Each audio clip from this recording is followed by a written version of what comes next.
We have a wonderful opportunity to speak with Lynn Waihee today, and she is the president of Read to Me. Thank you so much for being with us. Well, thank you for having me. So, as an educator and a mom and a community activist, community citizen, this reading program has meant a lot to you over the years. Well, it has. It's interesting how several decisions in your life can just absolutely change the way that shift the course of your life, right? Yes. So it's been kind of an exciting journey because as we went through, it started off with being on the Governor's Council for Literacy, and during the last 2 years of my husband's term, we began to look at what did we really want to accomplish in those last 2 years. And we decided that we wanted to do work along the lines of children's literacy. Before that, it was a lot of trying to get adults who couldn't read and trying to see how they could get into programs so that they would be able to learn how to read. And then at some point, we thought, why not raise readers rather than trying to see, what can we do to... I'm trying to fix. Yes, yeah. And this way, if we raise readers, then it wouldn't be a problem. So that's the way I think we approached it, and that's how Read to Me was born. So Read to Me in 1992 was an attempt to get the message out there that it is so important to read aloud to your child. If you read aloud to your child will go to school ready to learn. If every parent, every caregiver were to read aloud to children. So that's how we got started. But I know it to be true about you too. It's about building the relationships between parents and children and the connections. Yeah. And you've had many different projects under the banner of Read to Me over the years.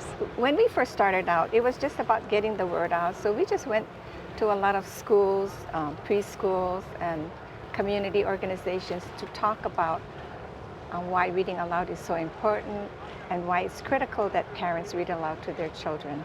From the time you bring your baby home from the hospital, you can even be reading in utero. So, that's how we approached it.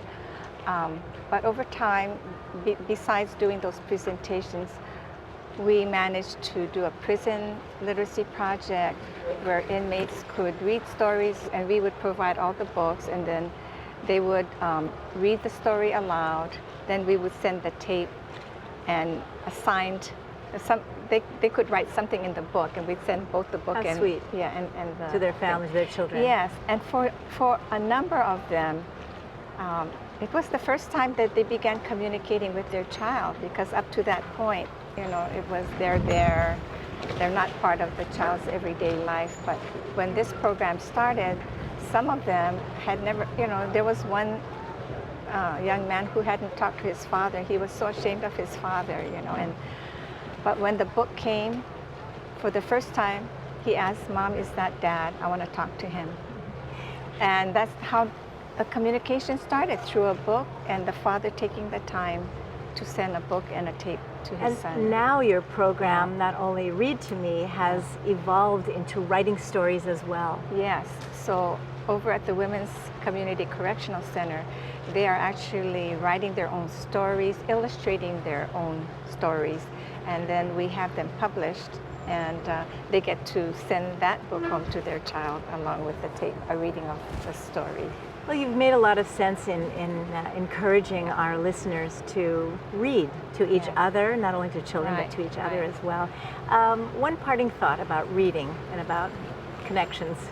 I think that books bind us together, and when we do it in the formative years, then as the child gets older, you have this connection where hopefully you still have conversations that you can have with children. So, it's not something when they get into their teen years and, everything is about me, and you kind of get forced out of their lives. No, we want this conversation to continue. And what better way than through books where you can discuss what you've read, and we could read to each other as well. Yes. Yeah? Yes. Thank you. Yes. Thank you for taking a little bit of time with us. Thank you. We've been conversing with Lynn Waihee, who is the president of Read to Me, nonprofit organization here in Hawaii. Thank you.